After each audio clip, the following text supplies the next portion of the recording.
स्वतत्त्वानां वन्दे तद्गुणलब्धये। पंच परमेष्टि भगवान की, आचार्य प्रवर गुरु विद्यासागर जी महाराज की, आचार्य प्रवर समय सागर जी महाराज की। चलेगा। सूत्र नंबर 12 अध्याय नंबर 7 को अच्छी तरह से समझिए। बहुत उपयोगी और आपके जीवन को व्यवस्थित करने वाला सूत्र है।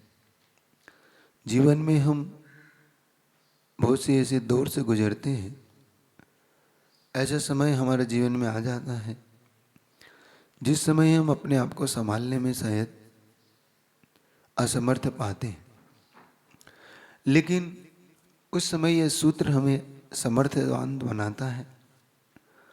यह सूत्र हमें अपने तक लाता है।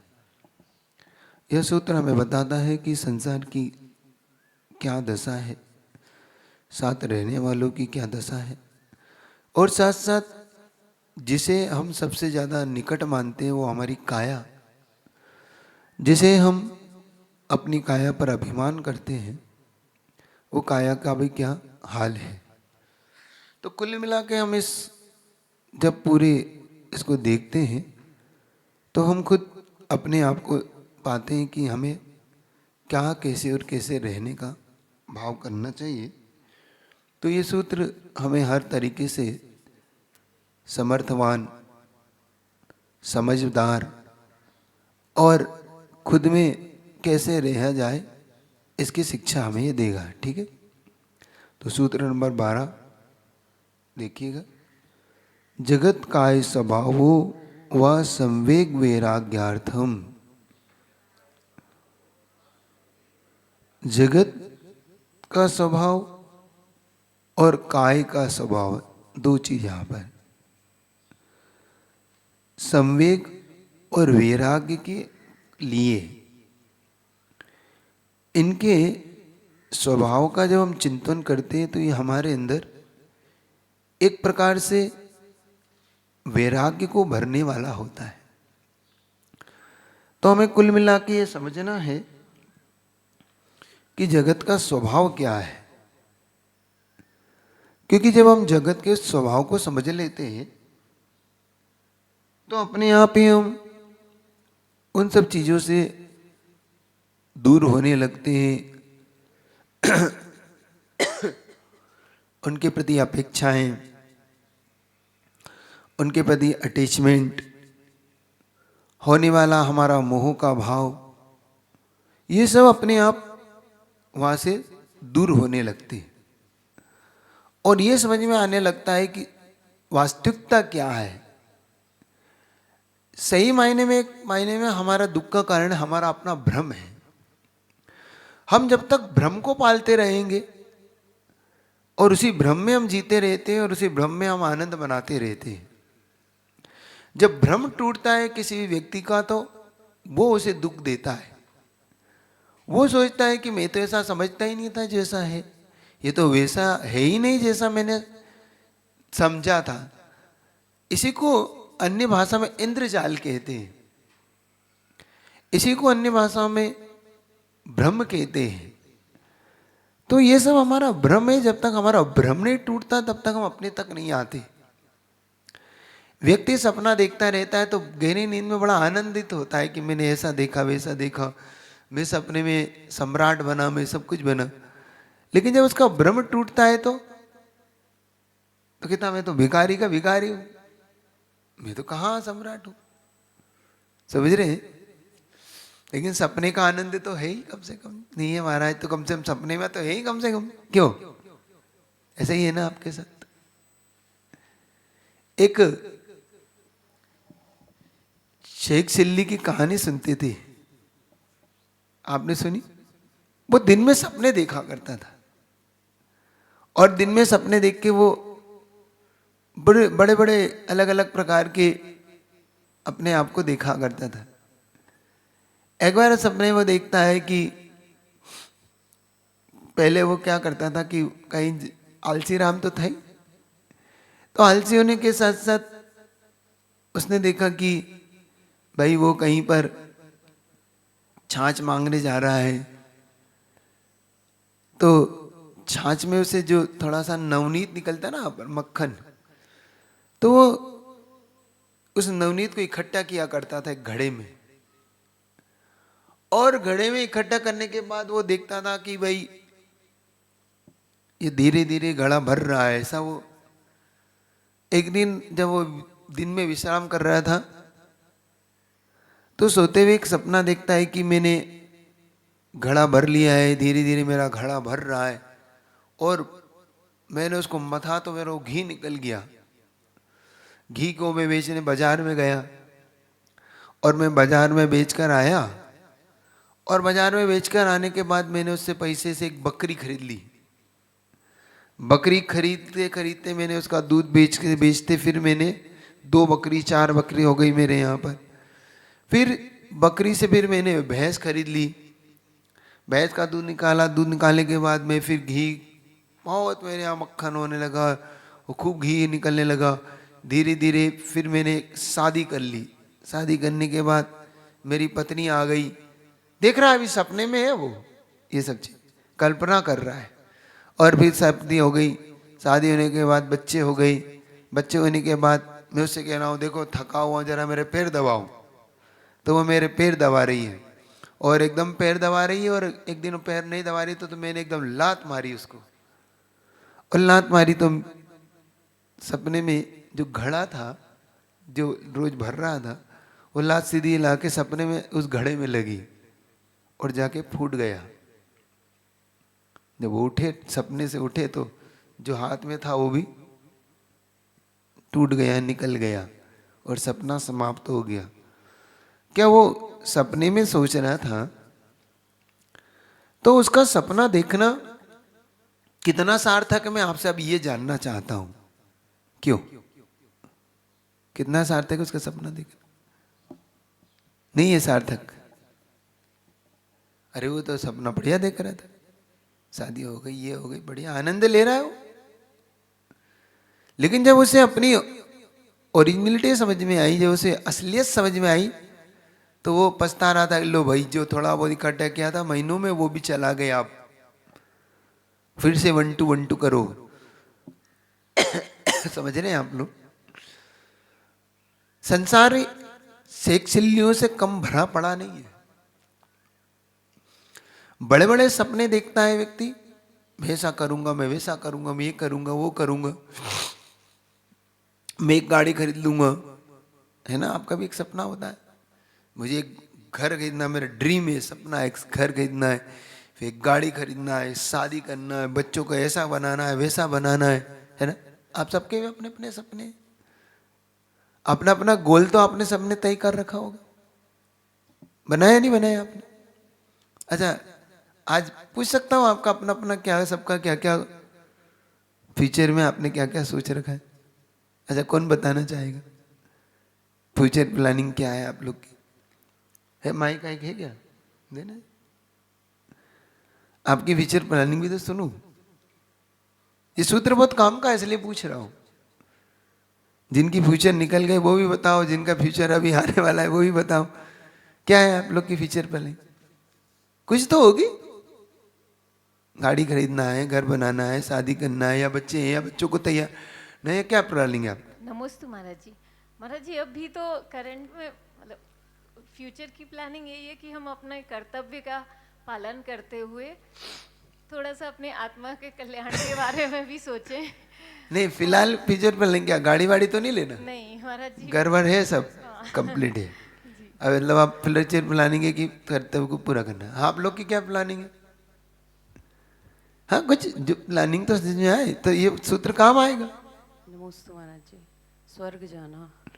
अच्छा, स्वर्ग की प्लानिंग है आपकी। अच्छा, स्वर्ग। और मतलब आपकी तो मतलब इस भव की, अगले भव की प्लानिंग है, इस भव की कोई प्लानिंग नहीं है। महाराज जी मेरी भावना समाधि मरण करने की है। बहुत अच्छे। और किसकी क्या प्लानिंग है? नमस्ते महाराज जी। महाराज जी हम लोग वैसे बहुत ज़्यादा प्लानिंग में बिलीव नहीं करते हैं, बट फिर भी अभी जितना समागम मिल रहा है आप लोगों का, तो गुरुओं का समागम मिलता रहे, स्वाध्याय मिलता रहे, और ये तो सब बातें हैं, ये तो अपनी जगह है। वास्तविक प्लानिंग बताओ जो मन में है।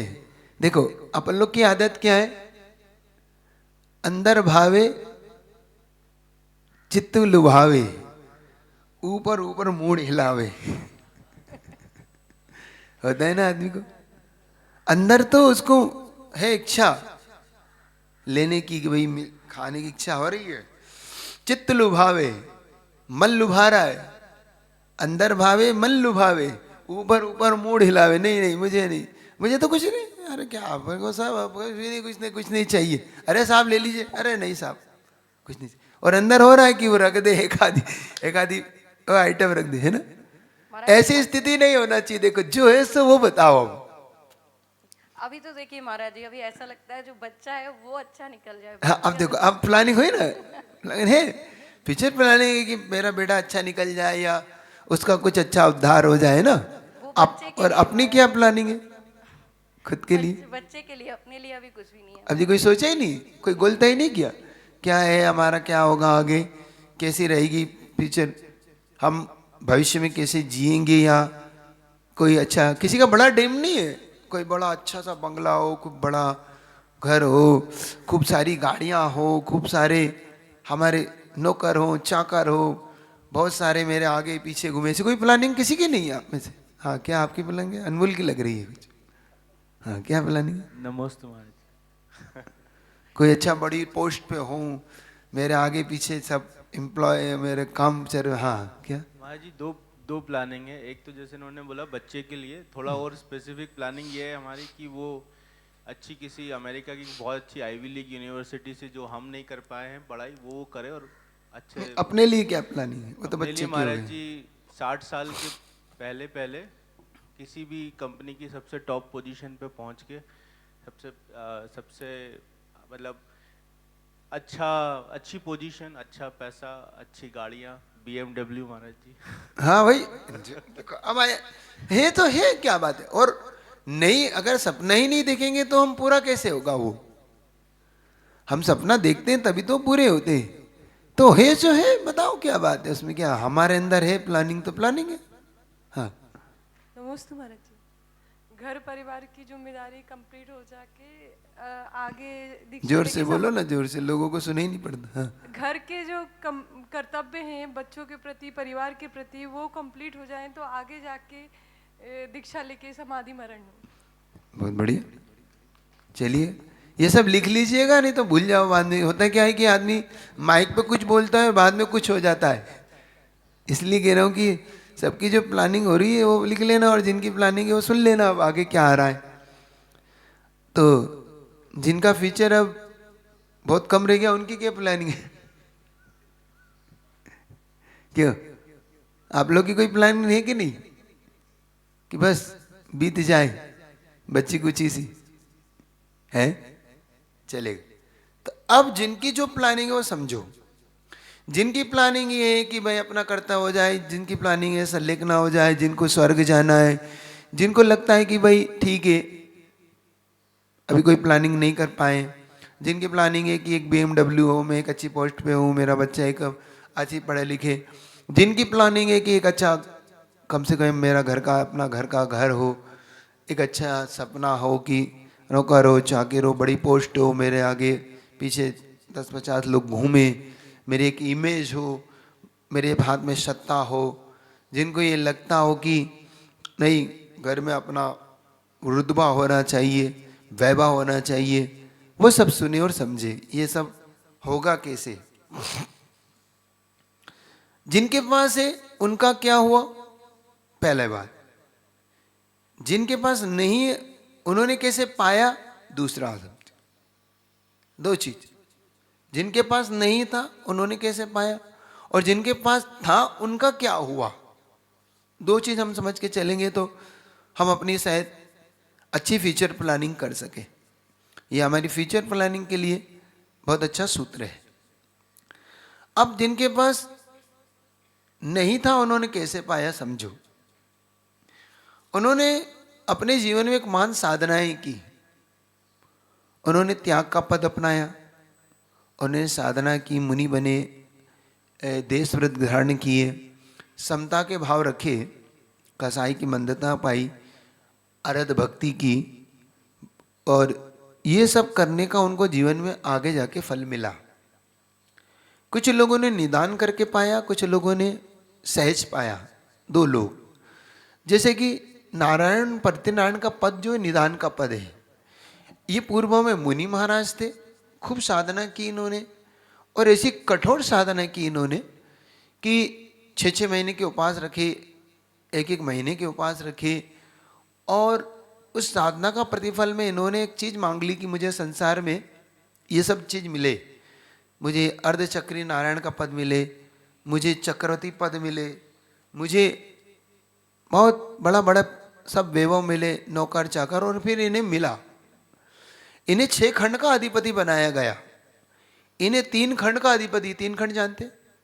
आप तो एक छोटा सा पद मांग रहे हो कि मुझे एक छोटा सा एक हाई पोजीशन हो, ये नहीं, इन्होंने तो वो मांगा कि 3 खंड। 3 खंड होता है, एक पूरा ये आर्यखंड जो दिख रहा है ना 200-250 देश, ये तो बहुत कम है, इससे भी ज्यादा पूरे आर्यखंड का, इसके अलावा 2 मलेच्छ खंड और ऐसे 3 खंड के, और चक्रवर्ती इससे भी बड़ा 6 खंड का, 3-5 मलेच्छ खंड और एक चक्रवर्ती, ऐसे 6 खंड का अधिपति ये लोग बने, स्वामी बने। और इनके अंडर में 32,000 मुकुटबद्ध राजा, 1-2 नहीं, 32,000 मुकुटबद्ध राजा इनके चरणों में झुकते थे और इनकी सेवा में रहते थे। इनके पास 9 निधि 14 रत्न, 14 निधि और 9 रत्न थे इनके, जिन रत्नों से ये जो चाहे काम करवा लेते थे। किमिच्छिक दान बांटते थे, अरबों खरबों का नहीं, इससे भी ज्यादा मां पद्मावत जैसा महान धन बांटते थे। ये सब इन्होंने पाया।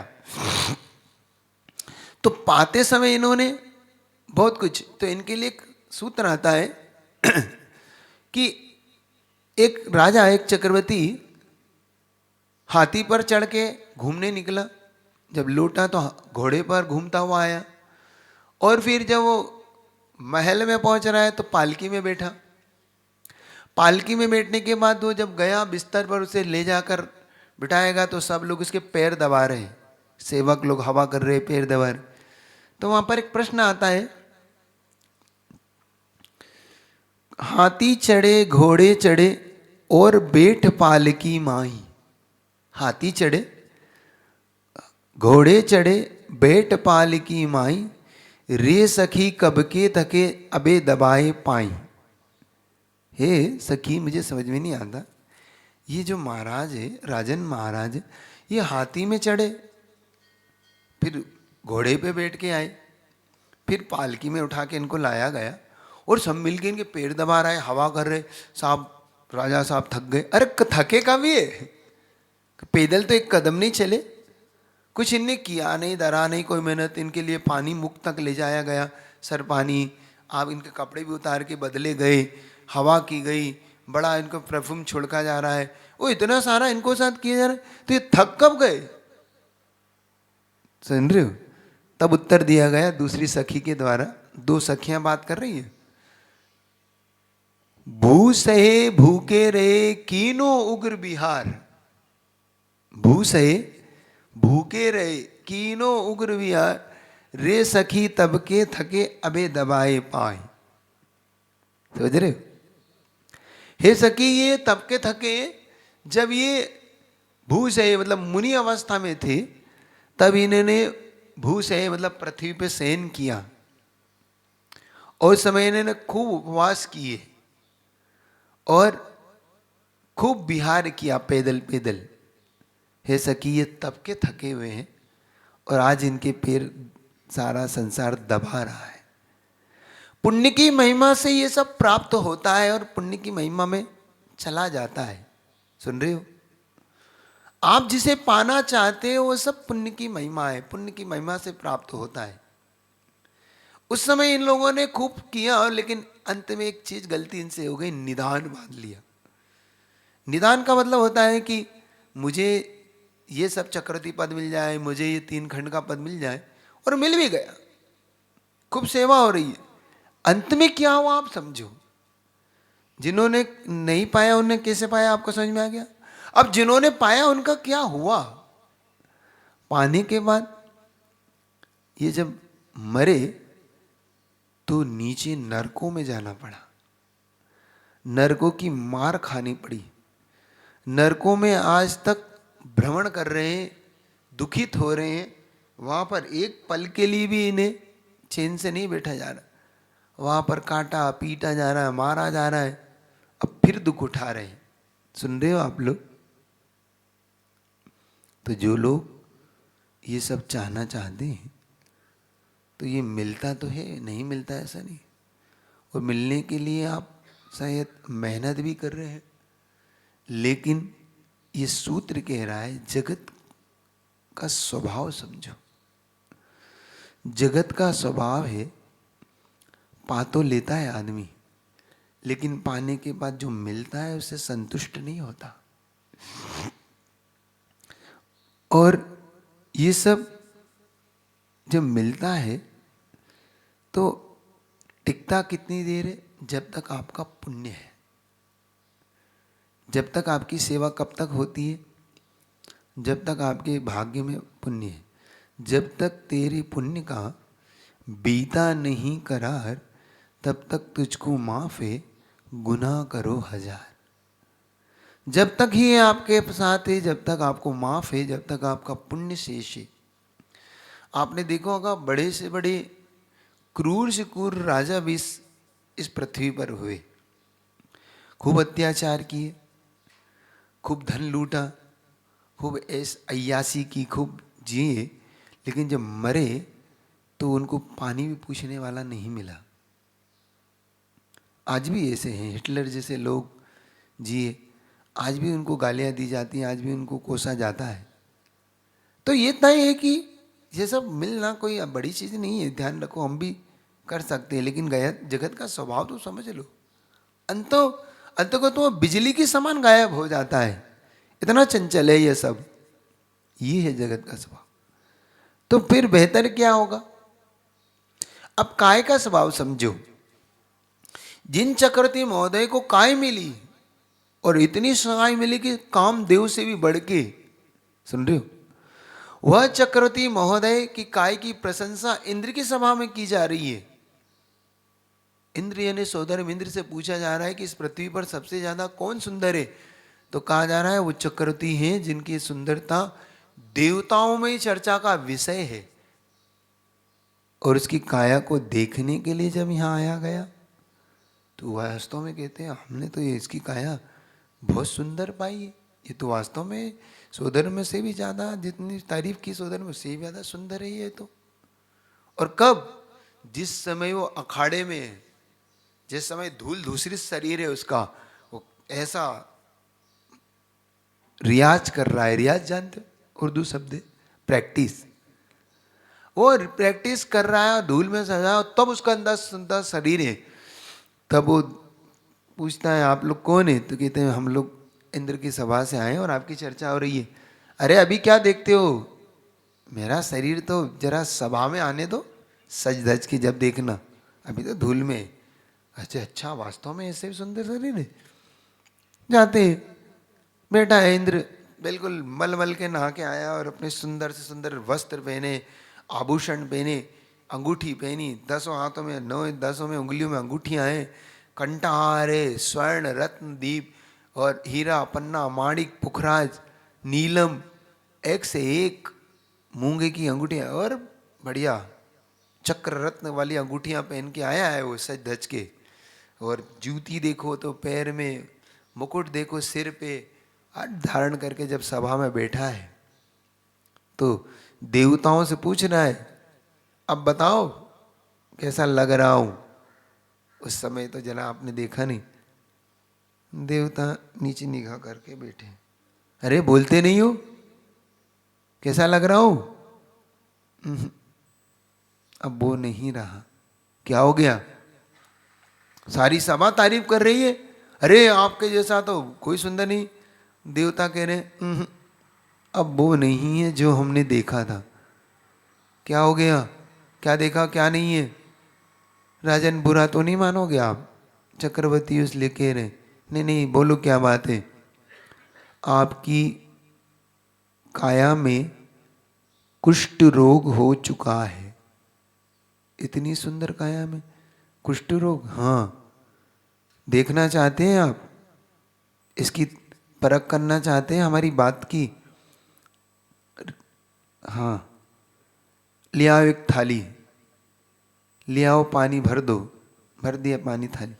राजा जी का थूक दो इसमें, और थूकते ही कीड़े बिलबिलाने लगे। ये है आपका कुष्ठ रोग का प्रमाण। और कहते हैं कुछ दिनों में पूरी काया गल गई, कुष्ठ रोग की बदबू से बह गई पीप और मवाद सब। सुन रहे हो? जिस काया को लेके स्वर्ग में चर्चा कर रहा था इंद्र, आज उसी काया को लेके वह चक्रवर्ती निकल पड़ा, दीक्षा ले ली। उसका नाम सनत कुमार चक्रवर्ती की कथा देख लेना। तो नारायण प्रति नारायण को की भी कथा आप देख लेना, कैसे पाया और पाके फिर क्या पाया, क्या खो दिया जीवन में। इसीलिए जगत काय स्वभाव, काय की स्वभाव का चिंतन करिए और जगत का चिंतन करिए।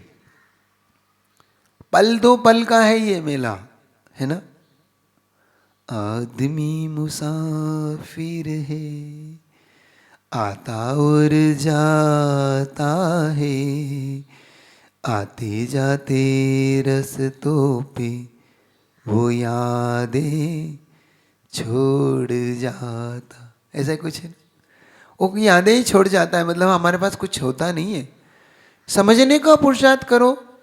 आप जिस गोल को लेके चल रहे हो, बेहतर होगा अपनी आत्मा को शायद आप बनाएं लक्ष्य, तो ज़्यादा अच्छा होगा। क्योंकि आपके जाने के बाद, आपके रहने के बाद यहाँ कोई नहीं पूछता। यही भरत चक्रवर्ती के जीवन में भी था।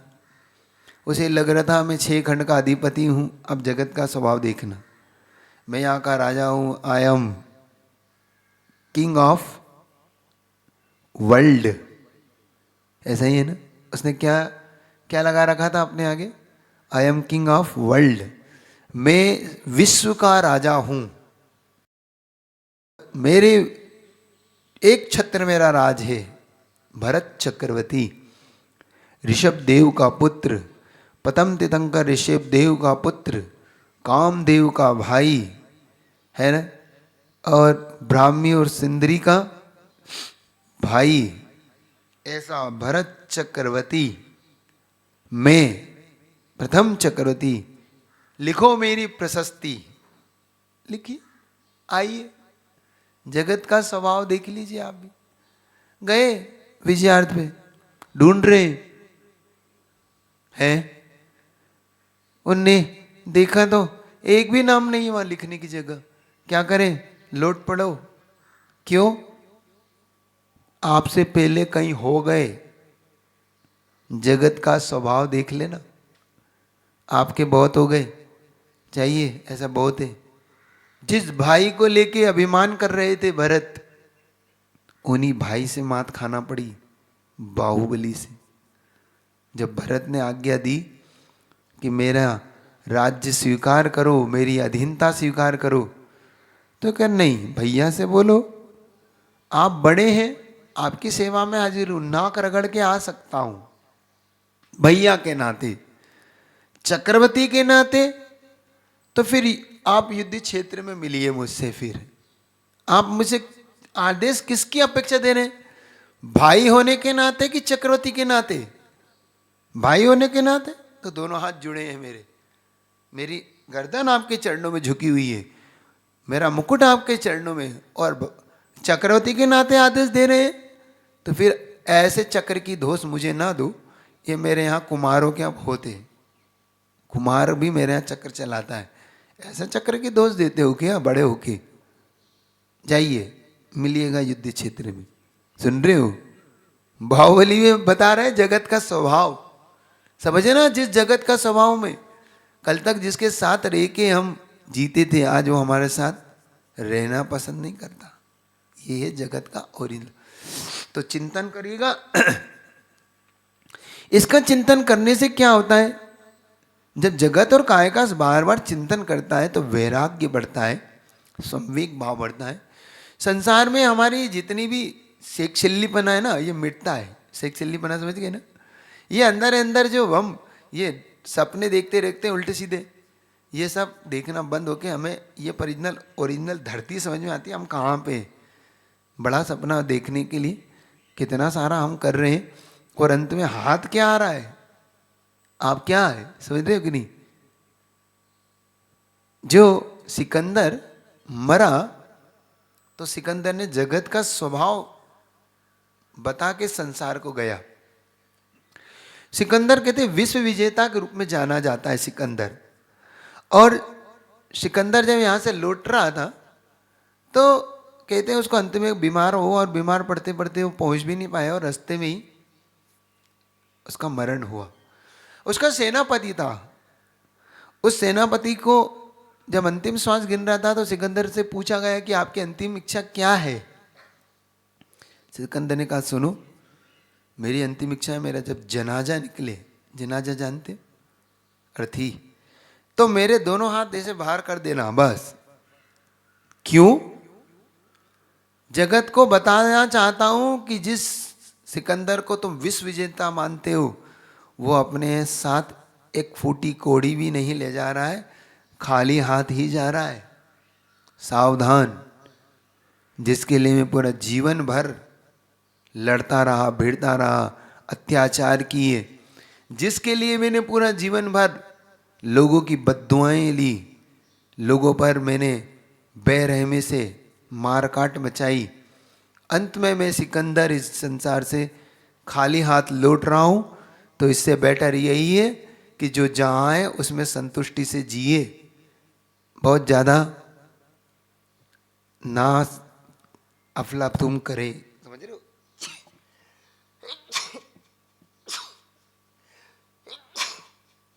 बहुत ज्यादा हमारी चाहत, बहुत ज्यादा है, बड़ी बड़ी इच्छाएं पूरी करो, मना नहीं कर रहा हूं, लेकिन कोई एक चीज तो लाइन तो मान लो।